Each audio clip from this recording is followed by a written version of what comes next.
오늘 이제 시가서 강의 벌써 13이 됐네요. 전도서 분석 첫 번째 들어가는데 지난주에 우리가 전도서의 큰 그림을 보았으니까 오늘은 이제 그 큰 그림을 가지고 그걸 전제로 해서 우리가 전도서를 좀 더 깊이 세부적으로 들어가서 볼 계획입니다.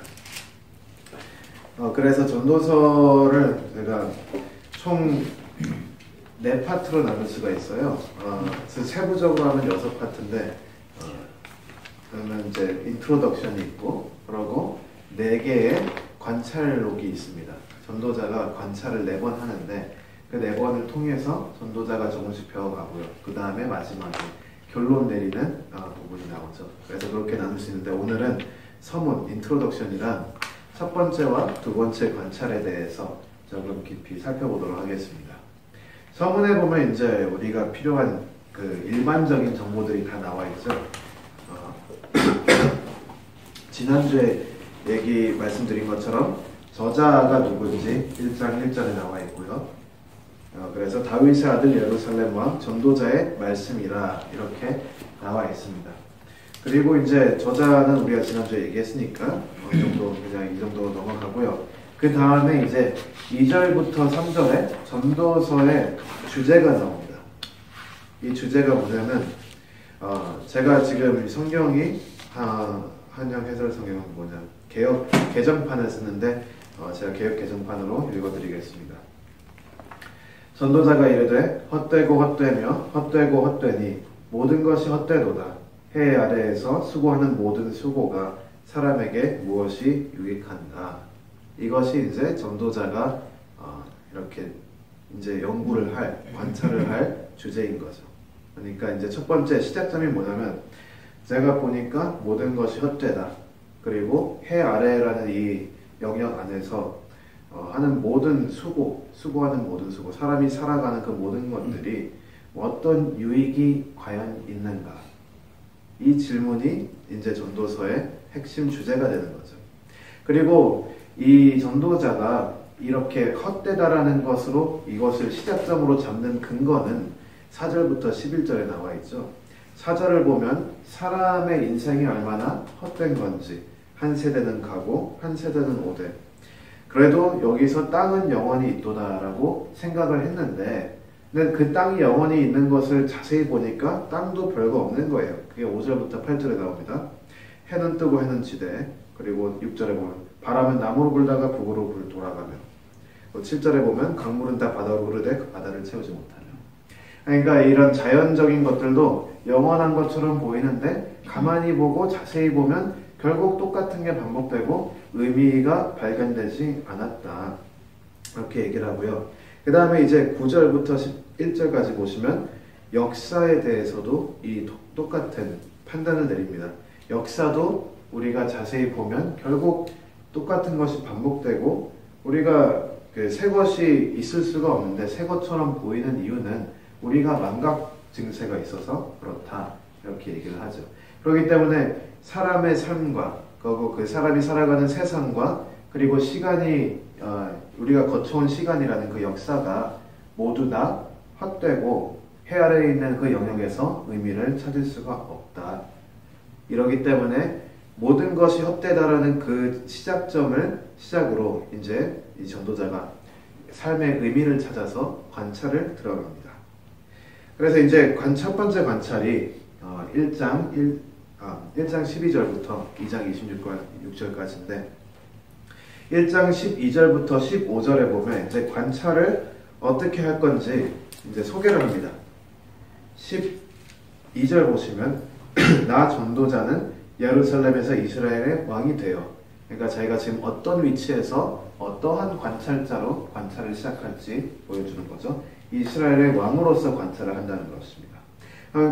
관찰하는 그 목적과 태도가 13절에 나와 있죠. 그는 마음을 다해서 지혜를 써서 하늘 아래에서 행하는 모든 일을 연구하여 살핀다. 이렇게 얘기를 했습니다. 그러니까 지금 이 사람이 관찰할 것은 뭐냐면 그는 마음을 다해서 지혜라는 도구를 써서 하늘 아래에서 이루어지는 모든 것을 연구해서 살필 것을 이야기합니다. 근데 이것을 어떠한 태도로 접근하느냐 보니까 괴로운 것이니 하나님이 인생들에게 주사 수고하게 하신 것이라. 그러니까 이 헛되고 헛됨 가운데 이미 지친 자로서 이 실험에 다가간다는 것이죠. 그래서 이러한 목적과 이러한 태도로 가고요. 1차적으로 자기가 딱 세상을 봤을 때 분석한 결과는 14절부터 15절에 나옵니다. 내가 해 아래에서 행하는 모든 일을 보았노라. 보라, 모두 다 헛되어 바람을 잡으려는 것이로다. 구부러진 것도 굳게 할 수 없고 모자란 것도 셀 수 없도다. 이게 이제 첫 번째 관찰을 시작하는 시작점입니다. 여기서부터 이제 어떻게 이 지혜자가 이 헛되고 헛된 세상에서 삶의 의미를 찾아가는가, 그것을 우리가 자세히 살펴보는 것이 말씀을 읽는 데 유익이 있습니다. 그래서 이제 실험을 좀 하죠. 첫 번째 실험을 합니다. 1장 16절부터 18절은 지혜라는 것을 통해서 실험을 해봅니다. 그래서 16절 보시면 내가 내 마음속으로 말하 이르되 보라 내가 크게 되고 지혜를 더 많이 얻었으므로 나보다 먼저 예루살렘에 있던 모든 사람보다 낫다 하였나니 내 마음이 지혜와 지식을 많이 만나 보았음이로다. 그러니까 지혜로 할 것 같으면 나만큼 지혜를 많이 가진 자가 없기 때문에 내가 세상의 가장 지혜로운 자로서 이 지혜로 이 난제를 풀어보겠다라는 것이죠. 그래서 17절 보니까 내가 다시 지혜를 알고자 하며 미친 것들과 미련한 것들을 알고자 하여 마음을 썼으나 이것도 바람을 잡으려는 것인 줄을 깨달았도다. 해 아래에 있는 모든 것을 세상 인간이 가질 수 있는 가장 훌륭한 지혜로 했는데 결과는 헛되다. 이 모든 것이 바람을 잡으려는 것이다 라고 이야기하면서 그가 배운 유일한 한 가지 18절 지혜가 많으면 번뇌도 많으니 지식을 더하는 자는 근심을 더하느니라. 결국 얻은 건 이거예요. 지혜가 많으니까 근심만 더하더라. 그래서 첫 번째 실험은 이 한 가지를 배우고 끝납니다. 그 다음에 두 번째 실험 있죠. 지혜는 해봤는데 지혜는 아무리 많아봤자 번뇌만 더하시니까 이번에는 그럼 쾌락을 한번 누려보자. 그래서 그게 이제 쾌락이 2장 1절부터 11절인데요. 뭐 쭉 이제 쾌락을 어떤 식으로 저희가 누렸는지 얘기를 해요. 그리고 아까 지혜에서 말씀한 것처럼 지혜로 말할 것 같으면 이 사람만큼 지혜로운 사람이 없는 것처럼 쾌락을 누릴 수 있는 능력이 있는 거로 말할 것 같으면 이 사람 또한 굉장히 쾌락을 누릴 수 있는 만큼 누릴 수 있는 위치에 있습니다. 그래서 이 사람은 쾌락을 누려요. 근데 쾌락에 대해서는 배운 게 뭐냐면 삶이라는 그 제한된 영역 안에서 일시적인 기쁨은 줄 수 있다라는 걸 깨닫습니다. 그런데 중요한 거는 이 사람이 처음에 이 실험, 이 관찰을 시작한 이유는 삶 자체를 지탱할 수 있는 그 의미를 발견하는 것인데 쾌락에는 삶 안에서 일시적인 것만 우리가 조금 즐거움을 느낄 수 있지만 삶 자체를 의미를 부여할 수 있는 큰 기반은 놔주지 못한다. 그렇게 결론을 내립니다. 그 이유는 뭐냐면 삶의 끝이 죽음이고 쾌락은 죽음을 넘어설 수가 없기 때문이죠. 그래서 이제 이 첫 번째 관찰이 이렇게 두 가지로 끝나는데요. 한쪽엔 지혜, 한쪽엔 쾌락을 했잖아요. 그래서 이제 평가를 내립니다. 지혜에 대해서 이제 평가를 내리죠. 2장 12절부터 17절에 보면 지혜에 대해서 평가를 내립니다.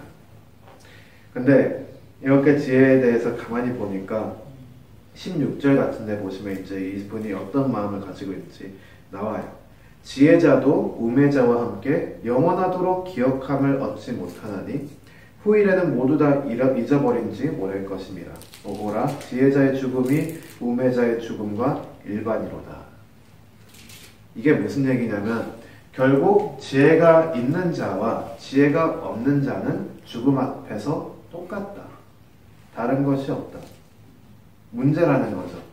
왜 문제냐면 이분이 생각하는 삶의 의미를 지탱할 수 있는 것은 영원해야 돼요. 14절, 방금 16절 보니까 영원하도록 기억함을 얻지 못한다.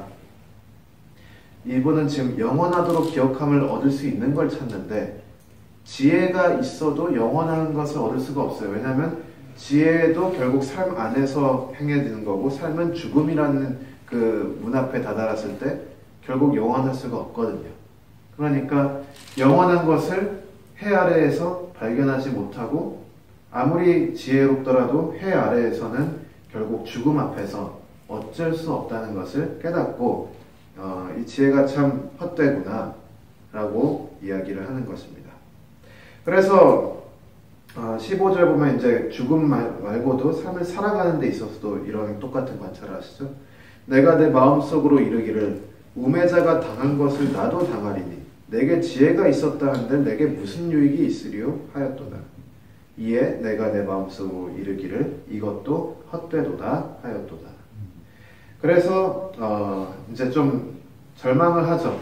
자기는 이제 세상의 모든 지혜를 얻어서 이 해 아래에 있는 모든 것들을 다 관찰했는데 결국은 그냥 아무런 지혜 없이 살아가는 우매자란 나랑 다를 게 없구나.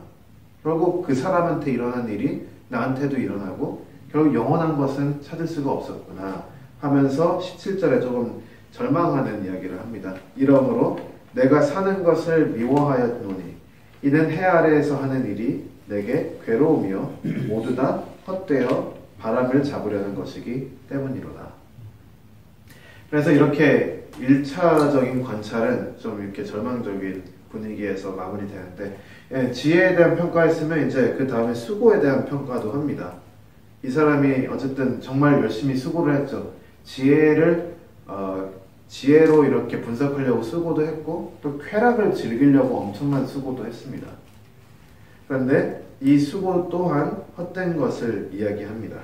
그래서 수고가 사람이 일하는 것이 의미가 있으려면 보존이 돼야 되고 이게 없어지면 안 되는데 안타까운 현실은 뭐냐면 죽음이라는 것 앞에서는 결국 영원할 수가 없기 때문에 수고하는 게 의미가 없다는 거죠. 결국 내가 아무리 수고하고 해도 나중에 몇 세대 지나면 그게 있던지 없던지 상관이 없어지는 거죠. 해 아래는 새 것이 없고 세상은 다시 똑같은 역사를 반복할 것이고 내가 여기 있었다는 의미가 발생이 되지가 않습니다. 그래서 수고에 대해서도 헛되다 이야기를 하죠. 죽음을 넘어설 수 있는 그런 보장된 미래가 없이는 수고의 의미가 증발하는 것을 우리가 볼 수 있습니다. 이게 이제 18절부터 23절까지의 말씀입니다.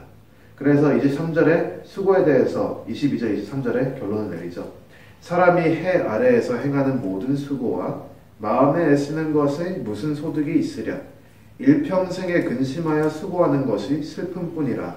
그의 마음이 밤에도 쉬지 못하나니 이것도 헛되도다.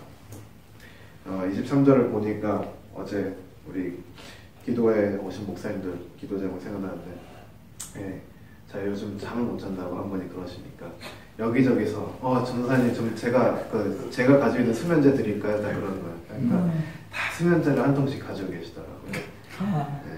참 열심히 수고하는데 근데 23절 보니까 그 마음이 밤에도 쉬지 못한다. 수고하면서. 참 안타까운 현실이죠.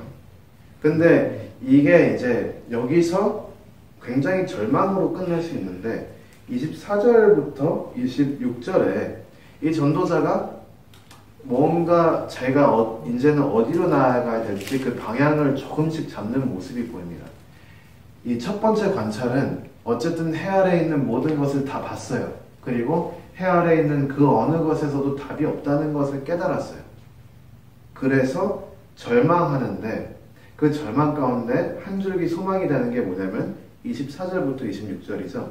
사람이 먹고 마시며 수고하는 것보다 그의 마음을 더 기쁘게 하는 것은 없나니 내가 이것도 본즉 하나님의 손에서 나오는 것이로다. 이게 무슨 말이에요? 방금 전 말씀에 보니까 수고하는 것이 슬픔뿐이라 그의 마음이 밤에 쉬지 못한 이것도 헛되도다 얘기했는데 바로 그 다음 절에 사람이 먹고 마시며 수고하는 것보다 그의 마음을 더 기쁘게 하는 게 없다 얘기를 하잖아요. 이게 말이 안 되는 것 같아요. 근데 이게 우리가 조금 이 사람이 어떤 상황에서 어떤 의도로 얘기를 하는지를 파악을 해야 됩니다.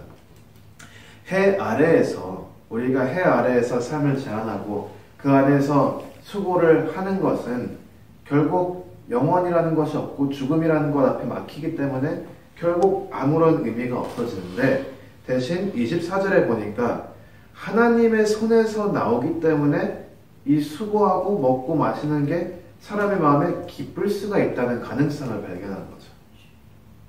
그러니까 해 아래에서는 소망이 없지만 이 사절 보니까 이 자기가 본즉 이 먹고 마시며 수고하는 것이 하나님의 손에서 나오는 것이로다 라는 결론을 내립니다. 이게 어떤 뜻인지는 뭐 여러 가지 해석이 가능할 수 있지만 전도자가 이렇게 세상 속에 있는 모든 지혜, 세상에 있는 모든 철학, 과학, 이 모든 것을 다 통합해가지고 찾는데 이제 한계가 되니까 아마 세상 밖의 것을 보기 시작하게 된 것이 아닌지라는 저는 추측을 합니다.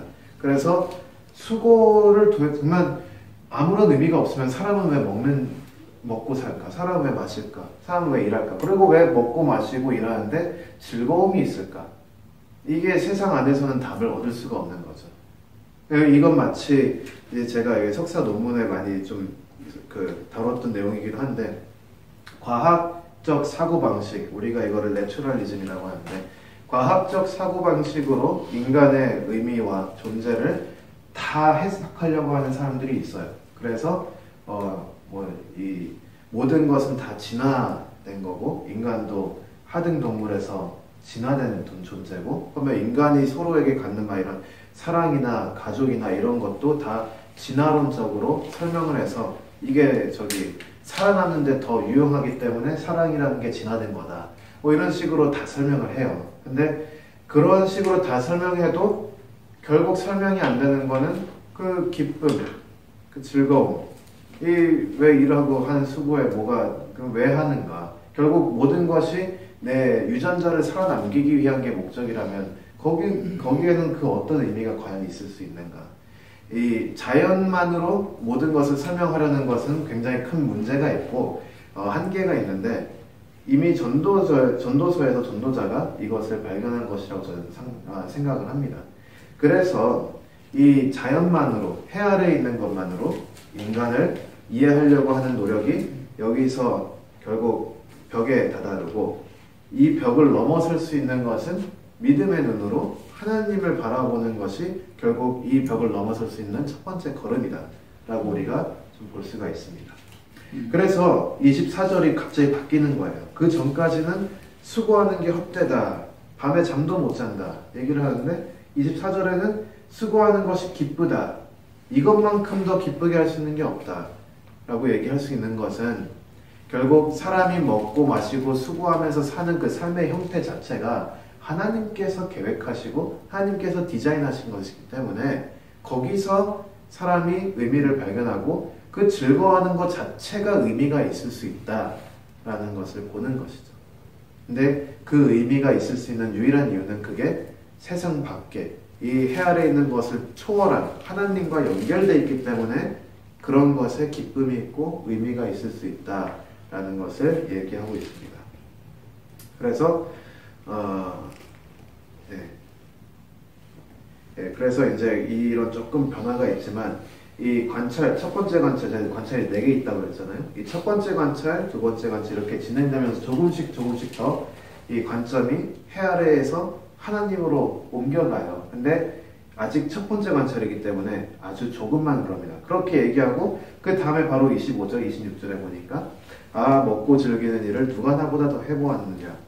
하나님은 그가 기뻐하시는 자에게는 지혜와 지식과 희락을 주시나 죄인에게는 노고를 주시고 그가 모아 쌓게 하사 하나님을 기뻐하는 자에게 그가 주게 하시지만 이것도 헛되어 바람을 잡는 것이로다. 아직은 왔다 갔다 하는 거예요, 이 사람도. 그런데 어쨌든 여기서 우리가 이제 결론을 찾는 것이죠.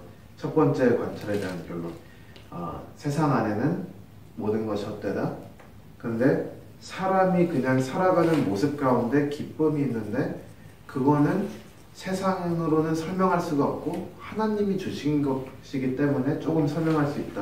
근데 하나님이 주신 세상인데도 이렇게 살아가는데도 분명히 하나님이 저한테 지혜도 주시고 이렇게 기쁨도 주시지만 나중에 보니까 이것도 좀 헛된 거 아닌가 이런 의문점을 가지면서 첫 번째 관찰을 마칩니다.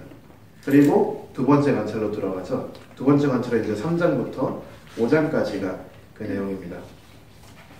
이 3장 첫 번째 파트 1절부터 15절이 이제 두 번째 관찰을 이제 어떻게 할 것인가 라고 이제 설명을 하는 건데 이게 이제 첫 번째 관찰에서 배운 내용을 가지고 거기서부터 시작을 해요. 그래서 프린시플, 이 두 번째 관찰의 원칙이 3장 1절에 나와 있습니다. 범사에 기한이 있고 천하만사가 다 때가 있나니. 이 말이 되게 중요해요. 왜냐하면 범사에 기한이 있고 천하만사에 다 때가 있나니는 이미 의미를 전제하고 있는 말이에요. 만약에 세상에 의미가 없으면 때라는 개념 자체가 있을 수가 없죠. 기한이라는 개념 자체가 있을 수가 없습니다. 기한이 있다는 것은 그것보다 더 큰 누군가가 그거를 지금 계획하고 통치하고 있다는 것을 깨달은 거죠. 그래서 범사에 기한이 있다는 것은 범사를 통치하시는 더 큰 누군가가 있다. 그거를 전제로 이제 두 번째 관찰을 시작한다는 것입니다. 천하만사가 때가 있다. 그래서 이런 거를 예로 드는 게 이제 2절부터 8절에 날 때가 있고 죽을 때가 있으며 심을 때가 있고 심은 것을 뽑을 때가 있으며 죽일 때가 있고 치료할 때가 있으며 헐 때가 있고 세울 때가 있으며 울 때가 있고 웃을 때가 있으며 슬퍼할 때가 있고 춤출 때가 있으며 돌을 던져버릴 때가 있고 돌을 거둘 때가 있으며 안을 때가 있고 아는 일을 멀리할 때가 있으며 찾을 때가 있고 잃을 때가 있으며 지킬 때가 있고 버릴 때가 있으며 찢을 때가 있고 꿰맬 때가 있으며 잠잠할 때가 있고 말할 때가 있으며 사랑할 때가 있고 미워할 때가 있으며 전쟁할 때가 있고 평화할 때가 있느니라.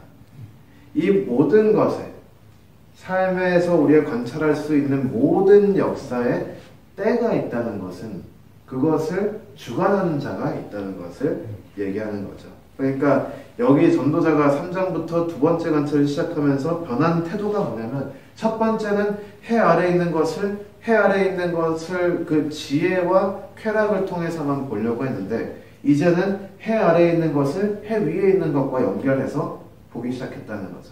제가 해 위에 있다는 것은 결국 하나님 얘기를 하는 거죠.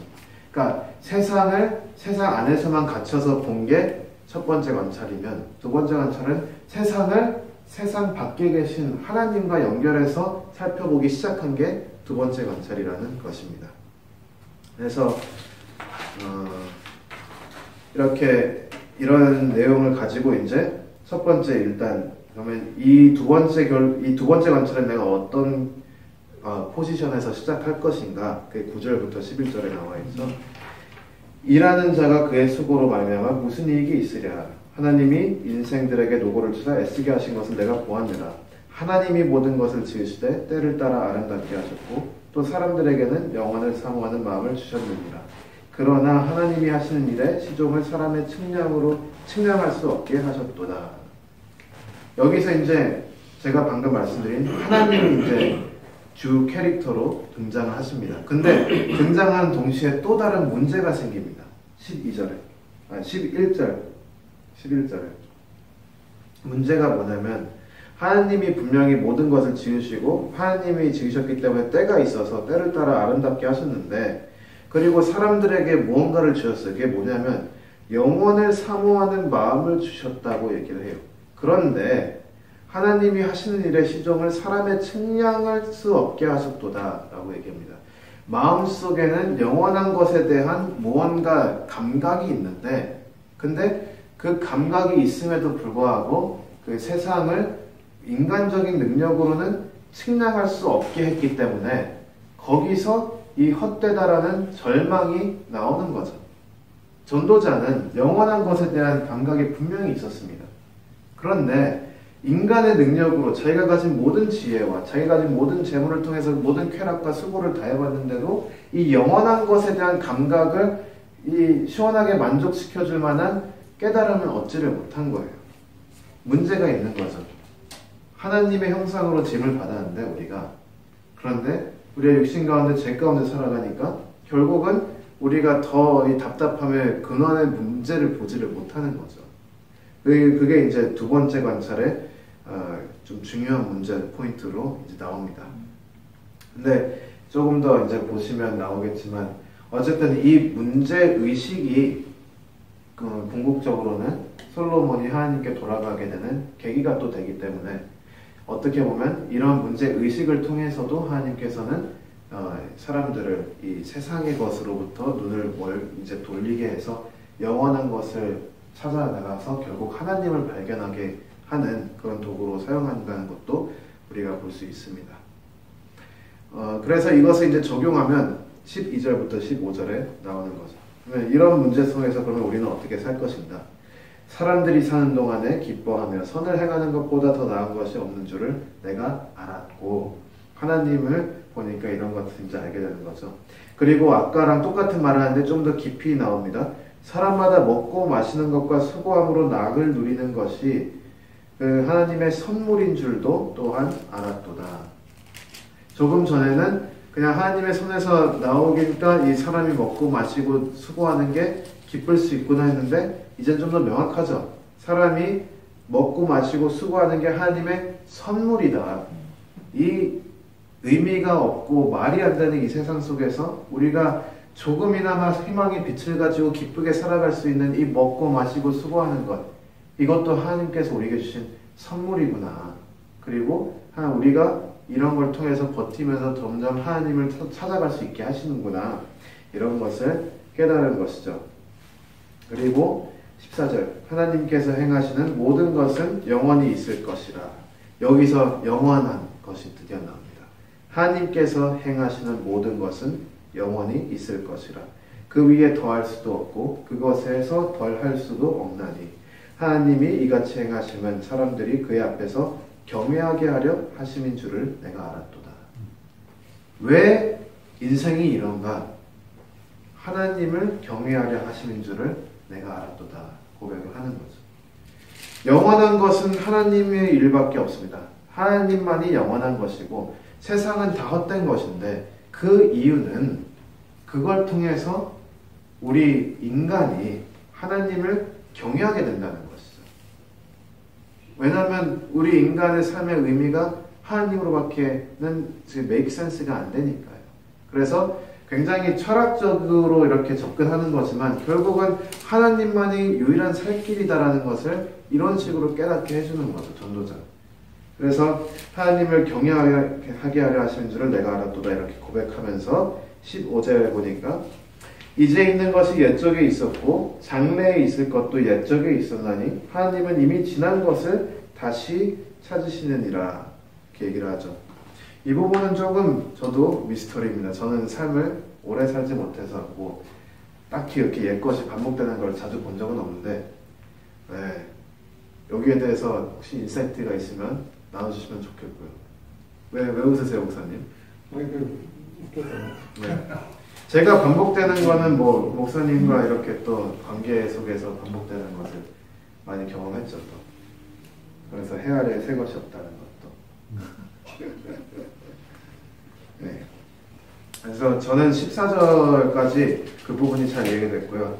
사실 그 뒤에 15절에 있는 것은 저는 조금씩 더 제가 살다 보면 더 깊은 이해가 있지 않을까라는 생각을 합니다. 근데 이 부분도 이 결론의 한 파트예요. 이미 지난 것을 다시 찾으시느니라.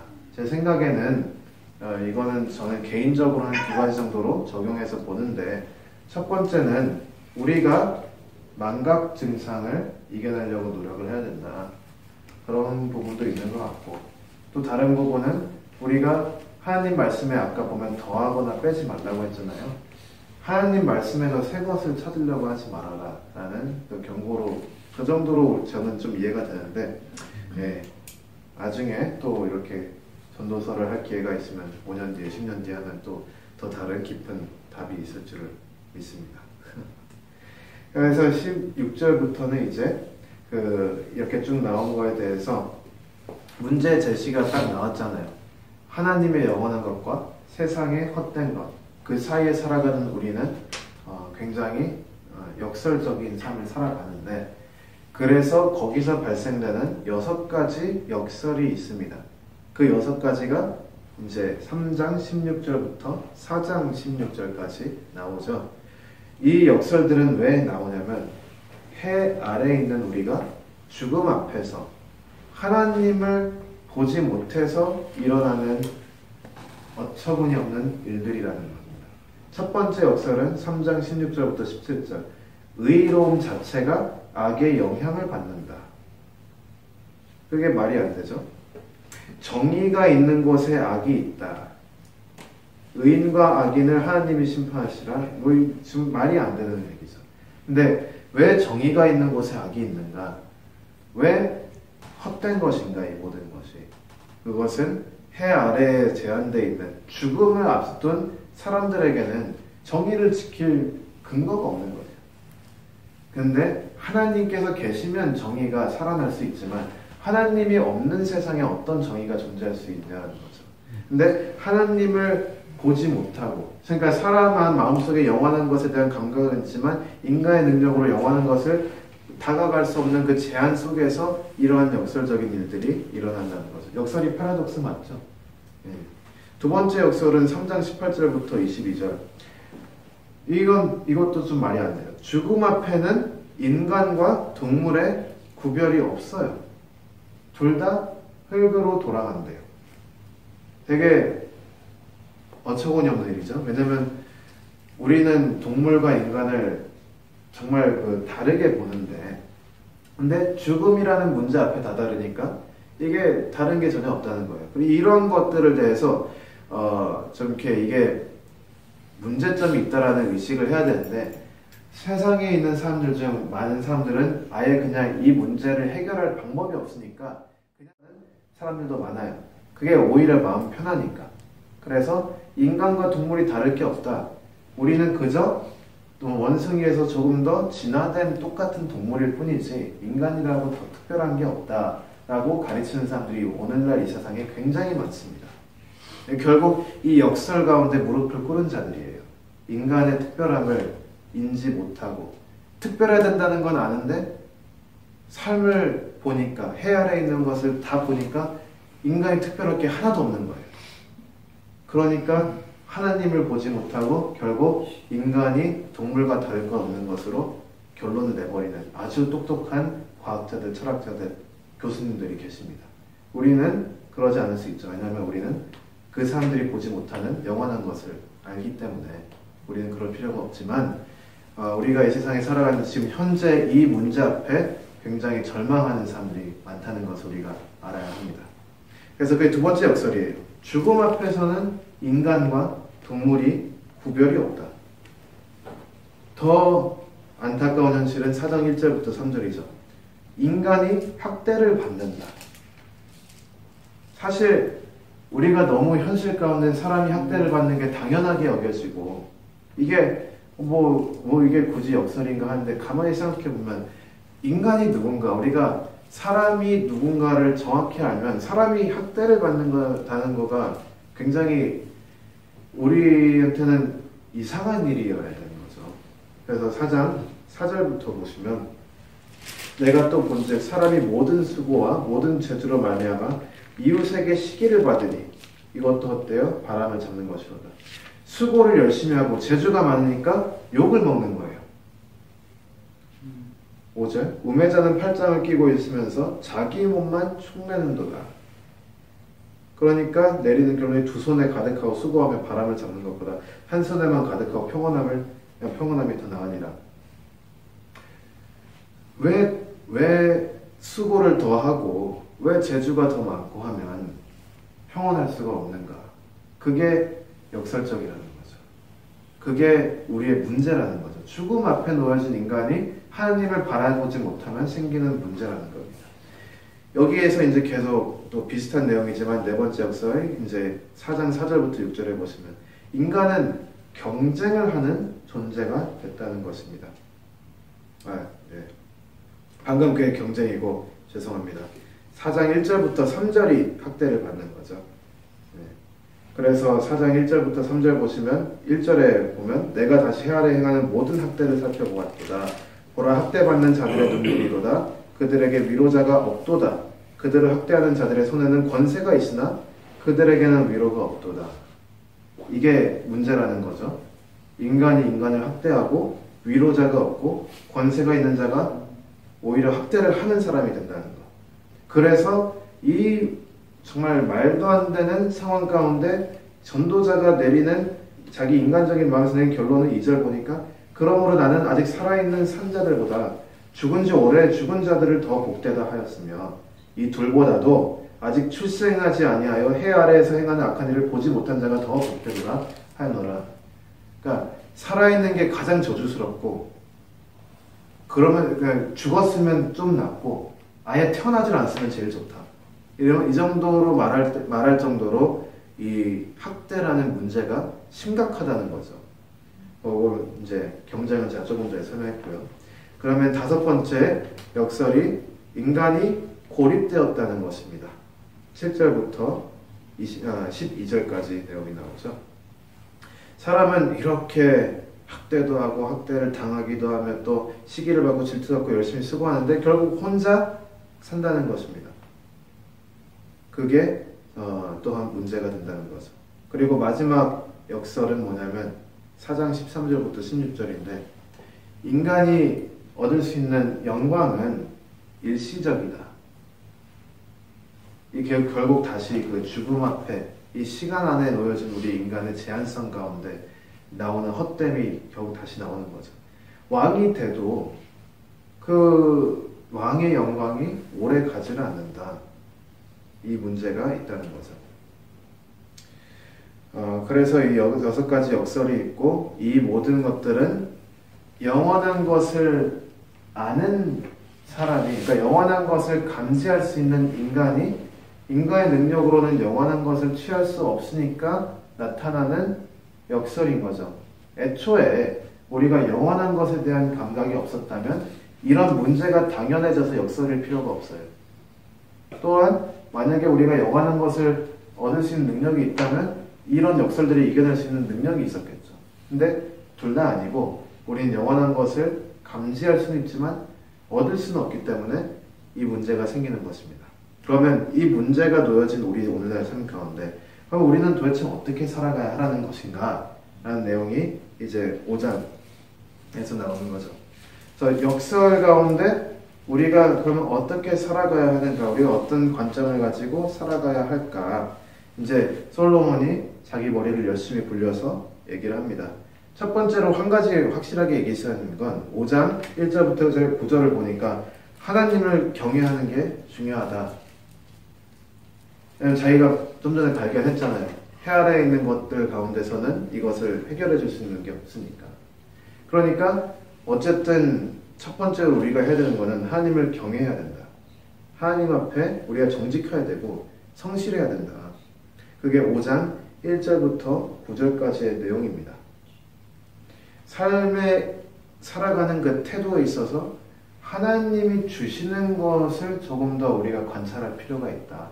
삶이라는 그 개념 자체를 우리가 정의를 내릴 때 그 가장 근본적인 정의 중 하나가 뭐냐면 하나님이 주신 것.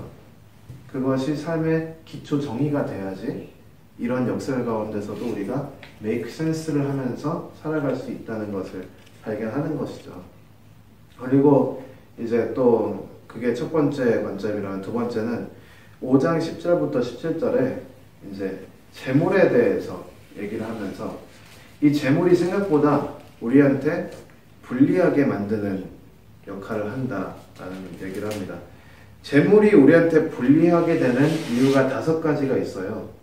왜냐, 그게 5가지 뭐냐면 첫 번째는 재물은 우리는 항상 더 재물을 받기 원합니다. 그 마음이 있다는 것을 발견하고 이 항상 재물은 더 받기 원하는 마음이 있기 때문에 이게 다른데 우리가 사용할 수 있는 시간과 노력을 여기에 투자를 하고 여기에 이제 집착하게 돼서 우리한테 불리하게 결국 작용한다는 것을 얘기하는 거죠.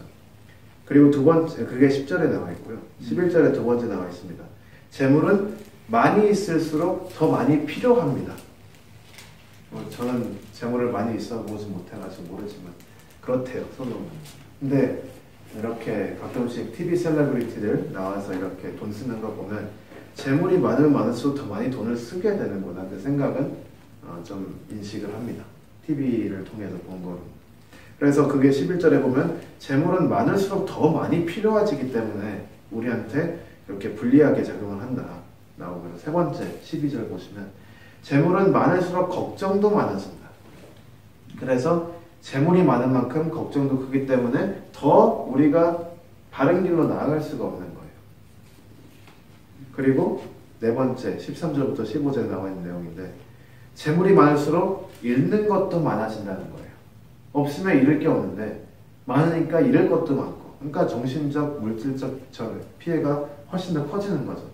그리고 마지막 5번째, 중요한 것은 재물이 아무리 많아도 죽음을 피할 수가 없다. 16절부터 17절. 그러니까 재물이 우리에게 주어다주는 이익도 조금 있겠지만 불이익이 이렇게 심각한 불리한 점들이 있다는 것을 인식해야 할 필요가 있다는 것입니다. 예수님께서 부자 청년을 이렇게 얘기를 또 하시면서, 그리고 또 부자들에게 얘기하시면서 천국 들어가는 게 그렇게 힘들다고 얘기를 하시잖아요. 부자들에게. 그러니까 재물에 있어서 분명히 우리가 바르게 살아가는 데 있어서 불이익이 되는 부분들이 있다는 것입니다. 그거를 특히 이제 부유한 동네 교회들을 보면 많이 저도 깨닫는 부분이 있습니다.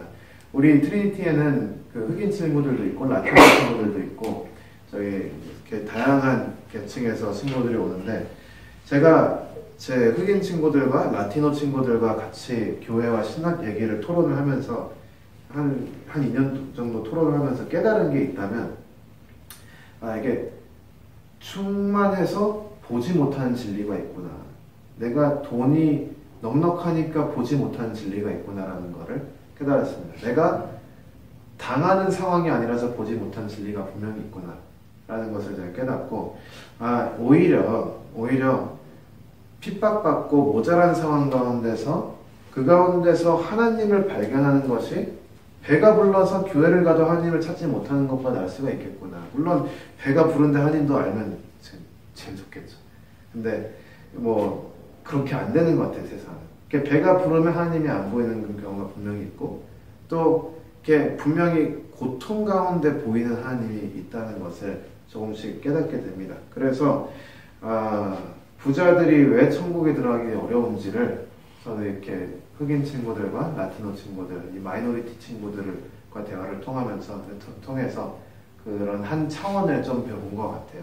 그래서 너무 우리가 배가 불러서 예수님이 안 계신 교회를 다닐 수 있겠구나, 그런 생각을 했습니다. 그런 부분이 다 여기 있는 것 같아요. 재물이 우리한테 불리하게 작용할 수 있다는 것을 이 지혜자는 깨닫고, 지금 우리가 역설 가운데 살아가고 있잖아요. 거기서 살아가는데 우리한테 중요한 태도 중 하나는 재물에 대한 올바른 관점이 필요하다라는 것이죠. 뭐 재물이 무조건 나쁘다라는 건 아니지만 재물이 우리한테 어떻게 불리할 수 있는지 정확히 알아라. 이게 위험한 거다라는 것을 얘기하는 거죠. 그래서 이런 이제 관점들을 우리한테 주고요. 제가 3가지 관점이라 했는데 2개 있네요. 2개. 죄송합니다. 타이포가 있었습니다. 그래서 이제 이 역설 가운데 살아갈 수 있는 2가지 관점. 먼저는 하나님 앞에 성실하고, 2번째는 재물의 위험성을 알고. 그렇게 해서 이제 결론을 내리는 게 2번째 결론이 5장 18절부터 20절에 나오죠. 18절 보시면, 사람이 하나님께서 그에게 주신 바 그 일평생에 먹고 마시며 해 아래에서 하는 모든 수고 중에서 낯을 보는 것이 선하고 아름다움을 내가 보았나니 그것이 그의 몫이로다. 그 같은 주제예요. 해 아래에서 먹고 마시며 이렇게 수고하는 것. 근데 이제 좀 더 그런 것이 아름다워 보이고, 이게 하나님의 선물이라는 것도 정확하고요. 그런데 이게 즐거워하게 하시는 것 자체도 선물이라는 거죠. 그러니까 단순히 먹고 마시고 수고하는 것도 선물이지만 먹고 마시고 수고함을 통해서 즐거워할 수 있는 것도 선물이라는 것입니다. 그게 이제 19절에 더 정확하게 나와요. 또한 어떤 사람에게든지 하나님이 재물과 부요를 그에게 주사 능히 누리게 하시며 제 몫을 받아 수고함으로 즐거워하게 하신 것은 하나님의 선물이라. 이거를 자세히 안 읽으면 좀 전에 얘기했던 돈 얘기랑 좀 반대되는 얘기죠. 방금은 돈이 위험하다 이런 얘기했는데 갑자기 왜 돈이 선물이냐 이렇게 얘기하는데, 자세히 보시면 이런 얘기를 합니다. 19절에 어떤 사람에게든지 하나님이 재물과 부요를 그에게 주사, 하나님이 재물과 부요를 주신 거예요. 근데 능히 누리게 하셨다. 재물과 부를 주심과 동시에 재물과 부를 누릴 수 있는 능력까지 하나님께서 주셨다. 그러면 그것은 하나님의 선물이라는 것이죠. 왜냐하면 앞서 봤잖아요. 재물이 있어도 누릴 수가 없다. 그게 인간의 삶의 역설이고 모든 것이 헛된 이유 중 하나다 이런 건데 재물이 있는데 그 재물을 누릴 수 있는 것까지 주시면 그건 하나님의 선물이다 이 얘기를 하는 거죠. 그리고 20절에 이제 마지막 절 그는 자기의 생명의 날이 깊이 생각하지 아니하리니 이는 하나님의 그의 마음에 기뻐하는 것으로 응답하심이니라. 이것도 조금 이해가 잘 안 되지만 저는 이거를 어떻게 해석하냐면 좀 전에 지혜를 정말 다 모아보니까 지혜의 결국 그러니까 해 아래에 있는 지혜의 결국은 근심이다 했잖아요. 근데 하나님께서는 복된 자들에게는 자기 생명의 날을 깊이 생각하지 아니하게 이는 하나님이 그의 마음에 기뻐하는 것으로 응답하셨기 때문이다 하는 거죠. 어떻게 보면 조금 덜 알고 하나님이 주시는 것 가운데 기뻐하면서 가는 게 가장 복된 걸 수도 있어요. 알기 원한다는 것은 교만한 자세이거든요. 기본적으로 뭐 아닌 것도 있지만 내가 알기 원한다는 건 교만한 자세일 수가 있어요. 왜냐하면 내가 아는 것을 통해서 내가 더 이렇게 더 이해하는 위치에 쓰고 내가 더 높아지기 원하는 그런 마음이 분명히 있거든요. 정말 순수한 마음으로 더 알기 원해서 안다라는 것은 참 어려운 일입니다. 우리가 죄 가운데 살아가는 상황 가운데서. 저는 공부를 하니까 항상 이 갈등 가운데 저는 싸움을 하고 있어요. 저는 더 알고 싶은 마음이 있는데 그 마음속에는 분명히 교만한 마음이 있어요. 그러니까 그런 부분을 싸우는데 어떤 면에서는 그냥 깊이 생각하지 않고도 우리가 정말 하나님과의 관계가 정말 중요하다면 하나님과의 관계 속에서 하나님 주시는 것을 기뻐하고 나아갈 수 있는 게 더 복된 것 같다 생각 들어요. 저는 지금 매일 밤 기도회를 1시간씩 하는데 한 3주, 이제 4주 정도 전부터 매일 이제 그 유간다에서 온 아프리카 친구가 나와요. 이 아제나라는 친구인데 아제나는 그 이름의 뜻이 지혜래요. 지혜, wisdom. 그게 유간다어로 아제나라고 하네요. 그 친구는 저기 자기 말로는 뭐 이제 유간다에 있을 때 좀 약간 거의 종처럼 살다가 되게 잘 돼서 교회를 통해서 4년 동안 공부할 수 있는 지원을 받아서 트리니티로 MDB를 하러 왔어요. 유간다에서. 근데 제 기도회를 인도하다 보면 저도 한국 사람이니까 한국 사람이 주로 오게 되거든요. 가끔씩 인도 애들, 중국 애들도 오지만 주로 한국 사람이에요. 그래서 우리 기도 제목 나눕시다 하면 항상 이게 힘들어요, 저게 힘들어요, 이게 모자라요, 이게 필요합니다 이런 기도 제목인데 아제나가 그걸 다 깨트려 버렸어요. 그냥 기도 제목 얘기하는데 기도 제목 뭐냐 물으니까 자기는 하나님을 찬양하고 싶대요. 하나님께 감사하고 싶대요. 내가 교과서가 없어서 지금 수업 가서 어떻게 할지 몰랐는데 어떤 친구가 오더니 그냥 책을 한 권 더 쓰라고 주래. 그래서 그거 감사하다. 뭐 그런 식으로 얘기하고. 그래서 우리 그 모여있던 모든 사람들이 충격을 받았어요. 사실은. 어떻게 우리 한국 사람들은 이렇게 기도를 많이 하는데 감사 기도 제목은 없고 맨날 이거 달라 저거 달라 그런 기도 제목을 하는데 참 신기하다. 그래서 되게 지금 그 친구가 온 뒤로는 또 기도회가 많이 또 분위기도 바뀌고 해서 좋은데 그런 걸 보면서 뭐 사실 그 친구가 뭐 신학을 그렇게 잘 알진 않죠. 그냥 기본적인 것만 아는 거죠. 뭐 예수 믿고 천국 가는 거고 하나님께서 다 프로바이드 해주실 거고 그냥 단순한 걸 믿고 살아요. 그런데 저보다 훨씬 더 행복하게 사는 것 같아요. 저는 그 친구보다 신학을 조금 더 많이 아는 것 같은데 그런 부분들이 조금 이제 이 20절에서 저는 그런 부분을 깨닫지 않나 개인적인 생각을 드리는 것입니다. 물론 전도서가 이제 다음 주에도 계속 보겠지만 이 삶의 그 깊은 차원들이 녹여져 있기 때문에 이게 뭐 한 사람이 이렇게 읽었다고 해서 그게 다도 아니고 그리고 제 제한적인 시점에서 관점에서 알 수 있는 것만큼 제가 설명드린 거지만 어쨌든 그런 큰 그림 가지고 또 제가 제시한 부분들 가지고 또 개인적으로 각자 묵상하시면서 전도서를 읽으면 하나님께서 또 전도서를 통해서 우리가 이 삶을 지혜롭게 하나님과 사랑하는 게 뭔가를 깨닫게 해주실 거라고 저는 생각을 합니다. 오늘 여기까지 하고 다음 주에 또 전도서 마무리하도록 하겠습니다. 수고하셨습니다. 수고하셨습니다.